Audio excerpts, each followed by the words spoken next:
नमस्कार। पद सफलता के YouTube चैनल पे बहुत दिनों के बाद आपका बहुत बहुत स्वागत। मैं हूं NK यादव, नंद किशोर यादव आपके साथ। काफ़ी लंबे अंतराल के बाद हम लोग आप लोगों के साथ जुड़े हैं। आपका स्नेह और आपकी जो भी प्रतिक्रिया हैं वो लगातार मिल रही हैं। और आज हम लोग जिस विषय पे बात करने आए हैं वो है रिट के बाद, सब इंस्पेक्टर के बाद दो बड़ी भर्ती की तैयारी जिन्होंने B.Ed कर रखी है। एक तो वरिष्ठ अध्यापक हिंदी और एक व्याख्याता हिंदी। अब जब स्टूडेंट संपर्क कर रहा है तो एक बात आ रही है कि सर तैयारी किसकी की जाए, वरिष्ठ अध्यापक की जाए या व्याख्याता की जाए। तो सबसे पहले हम लोग यहीं पे विद्यार्थियों से ये कहना चाहेंगे कि इसका निर्णय आप करें कुछ बातों को ध्यान में रखकर। वो है फर्स्ट पेपर में आपकी कमांड कैसी है उसको ध्यान में रखकर आप तैयारी करें। बहुत से विद्यार्थी इस उधेड़-बुन में न रहें कि हम लोग सेकंड ग्रेड की तैयारी करें, फर्स्ट ग्रेड की अपने आप हो जाएगी, और हम लोग फर्स्ट ग्रेड की तैयारी करें तो सेकंड ग्रेड तो ऐसे ही निकल जाएगा। इस तरह की भ्रांतियों से आप लोग दूर रहें। पहले ही ये निश्चय कर लें कि आपको व्याख्याता हिंदी की तैयारी करनी है या वरिष्ठ अध्यापक पद के लिए चयन हेतु प्रयास करना। अब कुछ एक बातें जो आप लोगों को हम यहाँ पे सिलेबस रिलेटेड जो भी चर्चा में लेनी है उस पर बात करते हैं।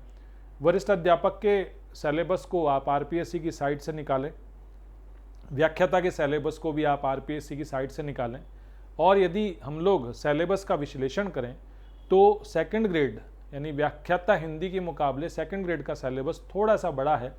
उसमें पाठ्य पुस्तक जो है वो 9वीं से 12वीं तक, एक BA का जो भी पोर्शन है जिसमें कुछ कवि, 4 कहानियाँ, निबंध वगैरह शामिल किए जाते हैं, और फिर उसके बाद शिक्षण विधियाँ, व्याकरण भी थोड़ी ज़्यादा पूछी जाती है। फर्स्ट ग्रेड का सिलेबस 120 सवाल जो हैं, उसके बाद 30 सवाल साइकोलॉजी के, और साथ ही साथ फर्स्ट पेपर की जो कठिनता की बात होती है हम लोग उसकी भी बात करें तो कोई भी विद्यार्थी व्याख्याता की जब तैयारी करता है तो विशेष रूप से हम लोग कहते ही हैं कि आप हिंदी में बहुत अच्छा स्कोर करते हैं। साथ ही साथ आपका जो फर्स्ट पेपर है उसमें एक मिनिमम कटआउट को आप टच करें, और वो मिनिमम कटआउट जो है आपके प्रश्न पत्र की प्रकृति पर निर्भर करता है कि आप 75 में से कम 35 से 40 सवाल के बीच में रहें ताकि आपका चयन जो है वह सुनिश्चित हो जाए। कोई भी विद्यार्थी इस तरह से प्रयास न करें कि मैं मैथ्स छोड़ दूं, रीजनिंग के क्वेश्चन छोड़ दूं, इंग्लिश मुझसे होगी नहीं, इस तरह के प्रयास न करें। जो भी पोर्शन आप लोगों के लिए टफ है, कठिन है, उसके लिए आप विशेष जो है तैयारी करें। कम से कम कोशिश करें कि आप हर पोर्शन में 5 में से 2 से 3 सवाल सही करने का प्रयास करें, तो फिर आपका चयन जो है वो सुनिश्चित हो जाता है। फिर हम लोग पाठ्यक्रम के अंतर की बात करें और फिर पद संख्या की बात करें तो आमतौर पर जब भी पिछली वैकेंसीज़ की बात करें तो वरिष्ठ अध्यापक के पद जो हैं वो व्याख्याता के पद से थोड़े से ज़्यादा आते हैं। अब हो क्या रहा है कि कोई विद्यार्थी मान लीजिए फर्स्ट ग्रेड की तैयारी कर रहा है, और जैसे ही पता चला कि वैकेंसी जो हैं वो 200, 400, 500, 600 या 800 जो हैं वो वरिष्ठ अध्यापक की ज़्यादा आई है, तो वो डावाडोल ना रहे, डावाडोल ना हो, और उसको तैयारी फर्स्ट ग्रेड की ही करनी है। आप सबसे पहले इस द्वंद्व से बाहर निकलें कि मुझे वरिष्ठ अध्यापक की तैयारी करनी है या व्याख्याता की। एक बार मैं फिर कह रहा हूँ, आप अपने फर्स्ट पेपर की तैयारी को ध्यान में रखते हुए, आपकी फर्स्ट पेपर की स्थिति को ध्यान में रखते हुए तैयारी करें। अब हम लोग बहुत विस्तार से बात करते हैं सिलेबस पाठ्यक्रम की और आपकी तैयारी की। अभी पिछले 2 दिन से ऑफलाइन क्लासेस स्टार्ट हुई। विद्यार्थियों के लेवल की बात, विद्यार्थियों का जो कन्फ्यूज़न है वो 2-4 तरह की बातें लेके आ रहा है। एक सामान्य परिचय में जब विद्यार्थियों से पूछा जाता है कि आपने पिछली बार फर्स्ट ग्रेड दिया या नहीं दिया, सेकंड ग्रेड दिया तो आपका क्या अनुभव रहा, आप पिछली बार कहाँ रह गए, इन सब बातों में मैं निष्कर्ष रूप से आपसे एक बात कहना चाह रहा हूँ कि आज कंपटीशन के ज़माने में आप 5 बार अपने सिलेबस को रिवाइज करके नहीं जाते तब तक आप सिलेक्शन की ना सोचें। फिर बात आती है कि कितना पढ़ा जाए, कैसे पढ़ा जाए। जो भी महत्वपूर्ण होता है, सबसे पहले आप सभी पद सफलता के YouTube चैनल से जुड़े विद्यार्थियों को मैं एक बात कहना चाहूँगा, वह यह कि आप बहुत अच्छे से एक बात समझ लें, वह यह है कि आपकी तैयारी आपकी परीक्षा के 1 दिन पूर्व की होती है। आपके पास कहीं ना कहीं रजिस्टर या कॉपी में इस तरह की कोई प्लानिंग होनी चाहिए कि फ़लाँ विषय पर मेरी कमांड थोड़ी सी हल्की है, मैं एक बार देख लूँ तो मैं कल किसी भी तरह का उस विषय पर पूछा गया प्रश्न हल कर सकता हूँ। ऐसे एरियाज़ या ऐसे क्षेत्र या ऐसे टॉपिक आपके हो सकते हैं हिंदी साहित्य में 50 हो सकते हैं 9वीं से 12वीं की किताबें जब आपने रेखांकित की हैं तो उस समय, या 11th-12th की किताबें या कोई भी सिलेबस का हिस्सा आपने अंडरलाइन किया है या पढ़ा है, उस समय आपको ये पता चल जाता है कि अमुक जो टॉपिक है उसको मेरे को एक बार परीक्षा से पहले देखने की ज़रूरत है। और एक विद्यार्थी, अभी एक सामान्य बात आ रही है, वो विद्यार्थी बहुत अच्छा है, मैं उसे बहुत अच्छा मानता हूँ, जो अपनी गलती स्वीकार कर लेता है या ये स्वीकार कर लेता है कि मैं विश्वविद्यालय से केवल BA की है या विश्वविद्यालय से मैंने केवल MA की है, कंपटीशन का नॉलेज मुझे नहीं है, मैं ज़ीरो हूँ। तो वो विद्यार्थी ज़्यादा सीखता है, ज़्यादा अच्छे से सीखता है, ज़्यादा गंभीरता से सीखता है। ऑफलाइन क्लासेस की बात करें, अभी 2 दिन हुए, अनुभव के तौर पे 2-3 बातें मेरे सामने जो आई वो ये पिछली बार जो विद्यार्थी रहे उनकी हिंदी की तैयारी बहुत अच्छी थी, वो फर्स्ट पेपर को टच नहीं कर पाए, एक न्यूनतम जो सिलेक्शन स्कोर या कटआउट है वहाँ तक नहीं पहुँच पाए। कुछ एक बातें हम लोग अभी अलग अलग वीडियो बना के आप तक लाएंगे। आज एक सामान्य चर्चा में किस तरह से आप तैयारी करें, आप निर्णय क्यों और किस तरह से लें कि मुझे वरिष्ठ अध्यापक की तैयारी करनी है या व्याख्याता की करनी है, बहुत अच्छे से आप लोग सुने। वो ये है कि हिंदी साहित्य के वीडियो आपको मिल रहे हैं, उपन्यास तक और आधुनिक काल तक हमने किया, उन वीडियो को भी हम लोग लगातार करेंगे। उस वीडियो में भी आप लोगों ने बहुत स्नेह दिया पथ परिवार को, और पथ परिवार इसके लिए आपका आभारी है। विशेष रूप से आप पढ़ते समय बहुत अच्छे से आप लोगों को आपकी जो याददाश्त है, स्मृति है, उसका पता हो, मैं कितनी बार मैं इस टॉपिक को पढ़ सकता हूँ, याद कर सकता हूँ। आमतौर पर मेरा हर विद्यार्थी को एक कहना है कि आप किसी एक टॉपिक को एक दिन में 5 बार पढ़ते हैं, उसकी बजाय आप उसी टॉपिक को एक बार 5 दिन तक पढ़ें, वो स्थायी ज़्यादा रहता है। थोड़े दिनों बाद या कुछ महीनों बाद आपका एक अनुभव होता है, आपको पता है इस टॉपिक में ये क्वेश्चन है, आप उस टॉपिक के क्वेश्चन की कठिनता के आधार पे या भूलने या उसकी टेक्निकल बातों को पकड़ कर पढ़ें। कई बार विद्यार्थी ऐसे आते हैं, मैं फिर कहना चाहूँ आपको, आपकी तैयारी 11th-12th से हो, आपकी तैयारी बेस से हो, बेसिक आपके क्लियर हो, उसके बाद पढ़ने का एक आनंद है। क्योंकि अभी पिछला जो कॉलेज लेक्चरर का RPSC ने एग्ज़ाम लिया उसमें सैद्धांतिक बहुत पूछा गया। सैद्धांतिक विश्लेषणात्मक जब भी प्रश्न पूछे जाएं और परीक्षा में आए तो उस समय लंबी तैयारी आपको बहुत कुछ देती है। तो आप विशेष रूप से कालक्रम का ट्रेंड भी टूटा का बहुत लंबे समय के बाद एक ऐसी परीक्षा जिसमें कालक्रम के सवाल एक आधे ही पूछे गए, तो इनकी आप बहुत अच्छे से तैयारी करें। आपके जो भी परीक्षाएं होती हैं, जो भी पाठ्यक्रम के बिंदु से संबंधित सिलेबस होता है, उसको अच्छे से देखें। सब इंस्पेक्टर की परीक्षा में व्याकरण की थ्योरी पूछी गई, यदि 10 से 15 सवाल या 10 से 15% क्वेश्चन थ्योरी के आते हैं तो पेपर अपने आप में टफ हो जाता है और सीधा सीधा पढ़ने वाले विद्यार्थियों को एक अलग सफलता की पंक्ति में लाके खड़ा कर देता है। तो विशेष रूप से तैयारी करते समय वही बात परीक्षा के एक दिन पहले की, आप पढ़ते समय टॉपिक नोट करते चलें, एक बार इन टॉपिक्स को मैं देख लूँ, इस फील्ड के ये क्वेश्चन मैं एक बार देख लूँ तो मैं शायद गलती ना करूँ। हिंदी साहित्य के इतिहास, काव्य शास्त्र, व्याकरण और आपके सिलेबस में जो आपका पाठ्यक्रम संकलित किया जाता है, हर पोर्शन को पढ़ने का एक अपना एक तरीका होता है, अध्ययन की एक रीति होती है, वो प्रकृति और वो रीति आपको बहुत अच्छे से पता हो। काव्य शास्त्र को यदि आप रोज़ाना पढ़ते हैं, महीने भर पढ़ा, आपको याद। आमतौर पे विद्यार्थी जब हम लोगों के पास आता है, एक छोटी सी सामान्य सी बात, बुरा मानने की बिल्कुल भी बात नहीं है, कनक कनक ते 100 गुनी मादकता दिकाए यमक अलंकार है, पानी गए न उबरे मोती मानस चून, ये श्लेष अलंकार है।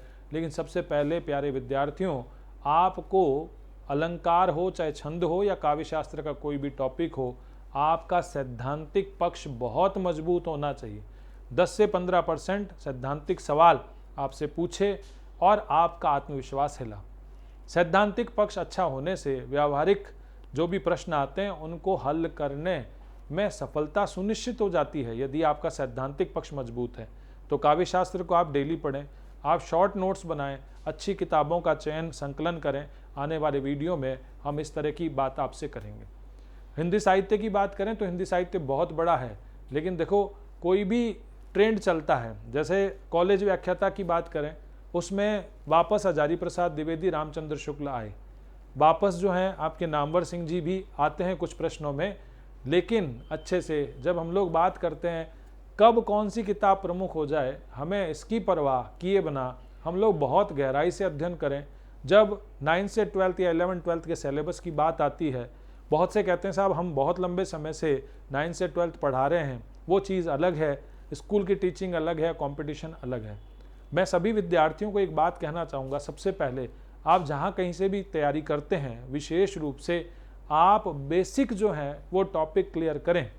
काव्य क्या है, साहित्य क्या है, गद्य पद्य क्या है, उन विधाओं का सामान्य परिचय क्या है, प्रबंध क्या होता है, महाकाव्य क्या होता है, खंड काव्य क्या होता है, मुक्तक क्या होते हैं, चंपू क्या होते हैं, जीवनी, संस्मरण, रेखा चित्र वगैरह, इन विधाओं का बहुत सामान्य से सामान्य परिचय आप पढ़ें। जिससे एक फ़ायदा होता है वह यह कि जब आप इस सैद्धांतिक पक्ष को मजबूत कर लेते हैं और व्यावहारिक तौर पे किसी रचना का मूल्यांकन, किसी पाठ का मूल्यांकन करते हैं, तो आपको बहुत मदद मिलती है, वो आपको आसान भी लगते हैं और आपकी एक अलग तरह की रुचि भी तैयार हो जाती है। पाठ्यक्रम के हिस्से में जब हम व्याकरण की बात करें तो व्याकरण का एक सामान्य सा नियम, जब बच्चों से हम बात करते हैं, विद्यार्थियों से बात करते हैं, तो पहली जो क्लास होती है उसमें मैं एक सवाल पूछता हूँ ऑफलाइन क्लासेस में। वो ये रहता है कि प्यारे विद्यार्थियों, आप बताएं कि आपको स्कूल में किसी हिंदी के टीचर ने व्याकरण पढ़ाई क्या। तो बड़ा अफसोस होता है, दुख होता है कि बहुत कम बच्चे, जैसे 100-200 की क्लास होती है तो 3 से 4 बच्चे अपना हाथ खड़ा करते हैं। फिर बड़ी अजीब सी बात, वहाँ उन गुरुजन ने उनको व्याकरण पढ़ाई। मैं यहाँ पर कोई प्रश्न नहीं लगा रहा गुरु की गरिमा पे, प्रश्न यह है कि उन गुरुजन ने पढ़ाया तो सही, 4-5 लोगों ने, शेष ने नहीं पढ़ाया। और उसके बाद अच्छे से सुनना, जब उन विद्यार्थियों से कहा जाता है आपने अभ्यास कितना किया, तो बिल्कुल नहीं। अब एक आत्मविश्वास की बात बताते हैं एक छोटे से किस्से से। जब आप 6, 7, 8, 9, 10 की क्लास में जाते हैं और एकदम से संज्ञा पूछते हैं, जितने निचले स्तर पर व्याकरण शुरू हुई उतने ही निचले स्तर पर वह विद्यार्थी आत्मविश्वास से बोल देगा कि किसी व्यक्ति, जाति, वस्तु, भाव के नाम को संज्ञा कहते हैं, बहुत कॉन्फिडेंस से बोलेगा। बड़ा बच्चा घबराएगा, उसने बहुत पहले पढ़ रखा है, अब उसने नहीं पढ़ रखा, और फिर वापस जाके जब कंपटीशन के मैदान में आता है तो उसे शब्द पता नहीं, वर्णमाला परिचय भारी लगती है, वाक्य के बारे में जो जानकारी नहीं, तो संधि कैसे हो रही है पता नहीं, समास कैसे हो रहा है पता नहीं, तो फिर वापस एक सुविचार। बहुत अच्छे से हिंदी साहित्य लेने के बाद कहीं भी हमें व्याकरण नहीं पढ़ाई जाती। और मैं तो बहुत आराम से आपको कई बार कहता भी हूँ कि जब सब इंस्पेक्टर का पेपर होता है तो टॉप करने वाला हिंदी साहित्य का विद्यार्थी नहीं होता। ये कोई अहम की बात नहीं है, एक केवल कि हम विशेष हिंदी के विद्यार्थी हैं, हिंदी साहित्य के विद्यार्थी हैं। तो जब आप इंग्लिश पढ़ें, जब आप संस्कृत पढ़ें, तो आपको कहीं ना कहीं व्याकरण सिखाई जाती है, या डर से हम सीखते हैं। लेकिन हिंदी में कहीं भी ऐसा नहीं है कि जब आप हिंदी साहित्य लेते हैं तो आपके किसी भी लेवल पर आपको व्याकरण पढ़ाई जाए। अच्छी व्याकरण की पुस्तकों का अध्ययन कीजिए और उसके बाद आप आगे बढ़िए। एक आप गलती करते हैं कि हमने व्याकरण पटवारी में भी पढ़ी, हमने ग्राम सेवक में भी पढ़ी, हमने रिट की तैयारी में भी पढ़ी, हमने सब इंस्पेक्टर में भी पढ़ी, तो रिवीजन करने की क्या ज़रूरत है। इस गलती के कारण और इस मतलब बहुत ज़्यादा अपने पे कॉन्फिडेंस के कारण आप व्याकरण के सवाल भी गलत करके आते हैं। तो सबसे पहले जो आपका पाठ्यक्रम है, चाहे वो काव्यशास्त्र है, चाहे व्याकरण है, चाहे हिंदी साहित्य का इतिहास है, चाहे 9 से 12 या BA के सिलेबस की किताबें हैं, उनको पढ़ने का सही ढंग से तरीका। मैं तो यहाँ तक स्कूल शिक्षा में बच्चों से भी कहता हूँ कि बच्चों अपने टीचर से पूछो कि उनका सब्जेक्ट कैसे पढ़ा जाता है, और सारे टीचर बिना बच्चों को ये बताए कि कैसे सब्जेक्ट पढ़ते हैं। हम पढ़ा रहे हैं, बच्चा पढ़ नहीं पा रहा, बच्चा समझ नहीं पा रहा। हमें काव्य शास्त्र आता है, इससे कोई मतलब नहीं, हमें व्याकरण आती है, इससे कोई मतलब नहीं, हमारा विद्यार्थी जब सही करता है उससे मतलब है। अच्छी किताबों का चयन कीजिए, नियमित रूप से पढ़िए। बार बार जब आपको कहीं भी कोई भी टीचर अच्छी किताबों के चयन की बात करता है, एक सामान्य सी बात है, अच्छी किताब क्या, जो हमारे समझ में आ जाए। अच्छी किताब का मतलब ये नहीं बहुत बड़े राइटर की किताब हो, ऐसा नहीं है, मतलब हमारे समझ में आ जाए, सरल रूप से समझ में आ जाए, वो अच्छी किताब है। तो व्याकरण के लिए अच्छी किताब जो भी लगे आपको, जिसकी भाषा सरल हो। किताबों की एक सूची पहले भी आपको बताई हुई है, पद के चैनल पे है, फिर हम लोग आगे भी चर्चा करेंगे। तो व्याकरण पढ़ने का तरीका आप लोग बनाएं, और व्याकरण में हर टॉपिक को पढ़ने का अपना एक तरीका है, और उस तरीके से ही आप उस टॉपिक को पढ़ें। सबसे पहले ये नहीं कि व्याकरण तो हर एग्ज़ाम में मैं पढ़ता हूँ, मेरी अच्छी है। व्याकरण के अब अलग अलग तरह के सवाल आ रहे हैं। पुराने ज़माने में व्याकरण का मतलब संधि, समास, उपसर्ग, प्रत्यय था, और आज शब्द के हिस्से में विकारी और अविकारी विराम चिन्हों के प्रयोग तक के, पद परिचय के, वाक्य विश्लेषण के सवाल बहुत अच्छे आते हैं, कारक चिन्ह के सवाल भी बहुत अच्छे आते हैं। तो जहाँ जो सिलेबस का हिस्सा है और आप उस पर सैद्धांतिक पक्ष मजबूत करें, और फिर एक बार कह रहा हूँ, बिना मतलब के अभ्यास के प्रश्न ना करें। आरपीएससी या कोई इस तरह की संस्था परीक्षा लेती है, वहाँ प्रश्न पत्र विद की हैं, उन पेपर को निकालें और संबंधित जो भी आपके पाठ्यक्रम का हिस्सा है उसका अभ्यास करें। अब हम लोग बात करते हैं, आपने निर्णय ले लिया कि आप वरिष्ठ अध्यापक की तैयारी करेंगे या व्याख्याता की तैयारी करेंगे। फिर बात आई कोचिंग सेंटर कौन सा। कल फेसबुक पे एक पोस्ट चल रही थी कि साहब मैंने रिट की तैयारी कर ली है, अब मैं वरिष्ठ अध्यापक हिंदी की तैयारी और व्याख्याता हिंदी की तैयारी करूं तो किन के पास जाऊं। सारे के सारे मार्गदर्शक अच्छे होते हैं, बुरा होता है तो विद्यार्थी वो अपनी मेहनत में कसर रखता है और फिर कोसता है सेंटर को या टीचर को। हम लोग कभी भी इस तरह की बात के लिए अग्रेसिव ना हो, आक्रोशित ना हो। जो विद्यार्थी, मुझे बहुत अच्छा लगता है कि मेरी गलती रही, मेरी कमज़ोरी रही, मैं प्रॉपर तरीके से नहीं पढ़ा इसलिए असफल हुआ, वो अच्छा विद्यार्थी है। और वो सेकंड टाइम निसंदेह उसकी विनम्रता और उसकी शालीनता से वह अच्छे अंक लाता है मेहनत करने के बाद। तो आप इस तरह के आरोप प्रत्यारोप से बचें, बहुत अच्छे से तैयारी करें। सारे गुरुजन अच्छे हैं, जो मार्ग बताए उस पर बढ़ें। मैं तो हमारे विद्यार्थियों को कहता हूँ, गुरु एक ही होना चाहिए, भले ही गैला हो। गैला मतलब सब्जेक्ट में मस्त हो, गैले का मतलब यहाँ पागल से नहीं है, सब्जेक्ट की जो आनंद की बात है उसमें डूबा हुआ हो, ऐसे गुरुजन का आप लोग साथ करें। और विशेष रूप से प्रत्येक विद्यार्थी ये चीज़ बिल्कुल नोट कर ले कि वो 5 बार पढ़ेगा तो उसका सिलेक्शन होगा, वो नियमित रूप से पढ़ेगा उसका सिलेक्शन होगा। और सबसे इम्पॉर्टेंट और ज़रूरी बात, एग्ज़ाम के एक दिन पहले की तैयारी होती है और उस तैयारी में आपको पता हो, आपके पास नोट हो कि मेरे इस जगह हल्की सी कमज़ोरी है, मैं उसे दूर करके जाऊं। और सबसे इम्पॉर्टेंट, परीक्षा के वो 2 से 3 घंटे जो आप लोगों की किस्मत बदलते हैं, उनको बहुत अच्छे से लें, बहुत आत्मविश्वास के साथ आप तैयारी शुरू करें।